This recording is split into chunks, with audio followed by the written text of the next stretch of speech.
Alright, so it has just been announced that Jonathan Kuminga is going to make his return on Thursday against the Sacramento Kings. This is coming at a very interesting time. Not only are the Warriors rolling right now, but there's one player in particular that is rolling and just had his career high 26 points, and that is Gary Payton II. And initially when I say that, you probably think, what is the correlation with Kuminga? They play two different positions, but when you think about it, they really don't. And Kuminga is going to be taking the GP2 role more than the Moody role or the post role or even the Guy Santos role, where Steve Kerr said even when Kuminga comes back, Guy Santos has to get real minutes. To me, those minutes are GP2 minutes, which puts a lot of pressure on Kuminga. Is Kuminga a better player than GP2 overall? Yeah, maybe, but when you look at their exact needs and what GP2 provides, he's kind of elite at those things, and those things are very important to this Warrior system, and we've seen it. They're not going to break their system to let Kuminga flourish. And now with Jimmy Butler arriving, getting a triple-double last night, you got another real creator, Podziemski doing more as a real creator, even Moody doing more off the dribble. I'm not sure how much room they're actually going to give Kuminga to go be free, to go play, to go explore his game. And really you want to blame Steve Kerr for that, for not doing that sooner, because now we're a couple months away from an extension, and if you're Mike Dunleavy, you don't even really know what he's capable of. If you're Joe Lacob, you don't really know what he's capable of, because Steve Kerr never really gave him that chance, and now it's kind of like a self-fulfilling prophecy, because if you look at it and say, what does this team need? The Jimmy Butler Warriors, what do they need? They probably need someone that's elite at guarding point guards or shifty guards, right? GP2. Someone that is a good roll man, right? GP2. Someone that can occasionally hit a corner three, sometimes GP2. So now Kuminga comes back, and that's pretty much all you're going to be asking him to do. I don't think Steve Kerr is coming back and running offense through Kuminga. They're going to ask him to get in where he fits in, and if that's all you're going to ask of him, well yeah, GP2 is an elite point guard defender. GP2 is a great screener, a great roll man, great chemistry with Steph Curry on the pick and roll. And it just really seems like we're headed to Kuminga playing 15 minutes a night on this team, being benched in a key moment, and heading into the offseason waiting for an extension. And at this point, Steve Kerr would be right. He would be right to play GP2 over Kuminga if that's all you need.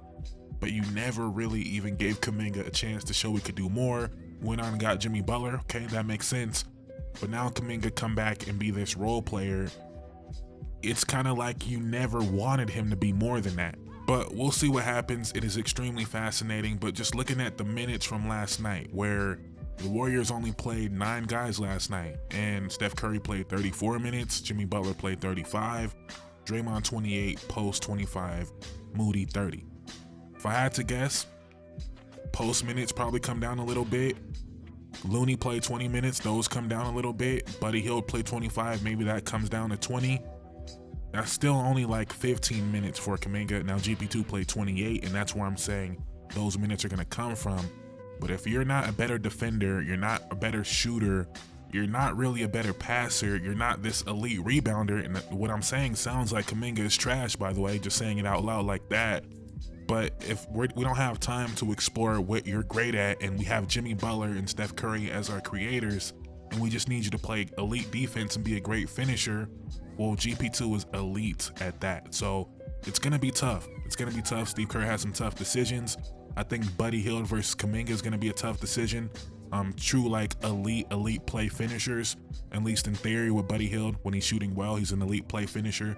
But the three-point shooting against the finishing at the rim for Kuminga, kind of iffy which one you value more.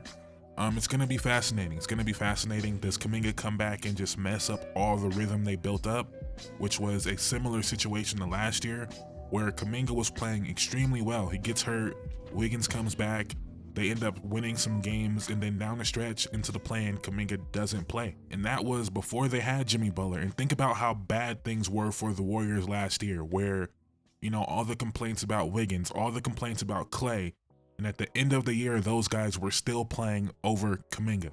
And I've never been the biggest Kuminga fan, but I don't like that if this doesn't work out, if he does flame out this year, it's going to be spun as Steve Kerr was right, when in reality, people just wanted to see. And when you look at where the Warriors have been the last couple years, it really doesn't make sense that they did not prioritize his development at all. At all. And the same thing with Moses Moody. I know some people will argue like Steve Kerr made him earn it and look at how good he's playing now. I don't believe that. I believe Moody has been this similar player all along, and more reps would have just been a faster process of him getting better. So now if Kuminga doesn't do well after you yanked him around 1,000 times, you changed his role, he's gonna have to change his role again now coming back. Earlier in the season, you didn't want him taking that corner three. Now you're gonna need him to take it, right? To space the floor for Jimmy Butler and Draymond Green. And now if he doesn't live up to this perfect role player role, you're gonna say, Steve Kerr was right. Steve Kerr knew Kuminga's not that guy. Even though for years, Steve Kerr has been telling us Kuminga is a 4. Kuminga's a 4. He's also been telling us he can't play Draymond at the 5 because it takes too much out of Draymond. So Kuminga's whole career, you've been playing him out of position. His whole career. And judging by my tone, you might assume that I believe it's not going to work. No, I believe they're going to be a very good team. I just believe Kuminga is going to be playing, 15 to 20 minutes a night. And I'm not sure that's what he wants. I'm sure that's not what he wants. And I just believe if this is the role you're carving out for him, it probably made more sense to trade him for someone that's going to be cheaper going forward, and also someone that could do those roles better. Because now, are you really about to pay Kuminga $30 million this summer while you're paying Draymond, while you're paying Jimmy Butler?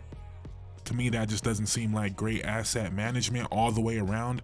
If we were going to get to this point and you're going to be asking Kuminga play 15-20 minutes a night, you kind of dropped the ball there, in my opinion, as far as getting something worth more. But maybe that's not the goal, and maybe that disconnect between the front office and the coaching staff still persists and they pay him anyway this summer, even if he's only playing 15 minutes per game. But to me, it's pretty damn clear that Steve Kerr sees Kuminga one way, Joe Lacob sees him another way, and we don't really know what the front office sees him like. And initially, when the Jimmy Butler trade happened, my mind immediately went to it's going to come down to Kuminga or Draymond. And I still feel like it is that. But if they prove to be a contender this year, they're probably going to go all in with the Draymond-Jimmy Butler pairing instead of Kuminga. But we'll see. We don't know. The Kings, that is a great opportunity for Kuminga. They've been saying they don't want to bring him back and just drop him into a team that is thriving if he's not ready to go immediately. So we shouldn't really expect any physical limitations, but we'll see how it looks out there. And let me know what you guys think in the comments down below. Do you believe this Warriors team is a true contender? Do you believe Kuminga will play a big role if they are a contender? Do you believe they're frauds? Do you think Kuminga's trash? Let me know all that down in the comments below. Please drop a like, please comment, please subscribe. On the road to 8K, kind of approaching there quickly. I'll greatly appreciate it. Thank you guys so much for watching. I'm out. Peace.